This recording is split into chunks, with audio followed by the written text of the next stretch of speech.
on moro! Kattokaapa mitä romuja mulla nyt on. Löytyy tämmöstä. Löytyy tämmöstä. Sitten on tämmösiä. Sitten on vähän tämmösiä.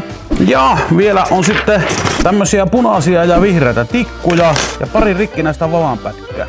Mitähän näistä vois saada? No mistähän saa pilkkivovan? Meiltä Paintsilta löytyy nimittäin tämmönen aika mukava valikoima kaikennäköisiä tarvikkeita, jos haluat itse kyhäillä pilkkivovan. Esimerkiksi jos sulla on tämmönen ihan perinteinen pilkkivapa, ottaa tosta tämän ruuvi ensin pois, tämän kelaan irti. Sen jälkeen pitkällä poranterällä voi porata täältä reijän aina niin, että se yltää tänne kahvan perälle saakka. Ihan ensimmäisenä mietit, että minkä vahvuisen tai minkä jäykkyisen vavan sinä teet. Teetkö herkän vai vähän medium vai sitten oikein jäykän?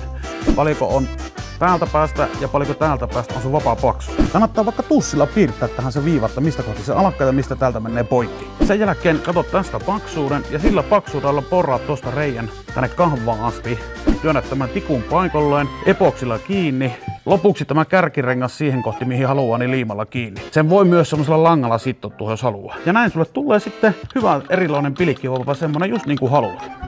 Toinen hyvä vaihtoehto on semmonen, että jos sulla on mennyt onkin vapaa poikki, sanotaan vaikka sulla on tämmönen herkkä vapaa näin, ja sulla on tämä kärkiosa ehjä, niin täältä mietit, että aha, minkä pituisen vapaa haluat, tästä poistaa nämä ylimääräiset renkaat, sen jälkeen miettii, että mihin kohti tulee kelakiinnike, se tulisi tuohon, mittaa paksuuden, keksii tänne kelakiinnikkeen sisälle jonkun holkin niin, että se menee tähän päälle ja tämä menee tiivisti tähän, ja lopuksi mittaat sitten tästä evakahvasta sopivat pätkät eteen ja taakse ja liimaat ne paikalleen kaikki. Näihin pitää sitten sisälle laittaa pikkusen täytettä, koska tämä reikä monesti on suurempi mitä tämä vava runko, mutta se on ihan normaali ja sitä ei kannata säikähtää. Tämä koko setti epoksilla kassaan ja sen jälkeen niin sulla on hyvä pilkkivapa, pääset pilkille. Että tämmöstä.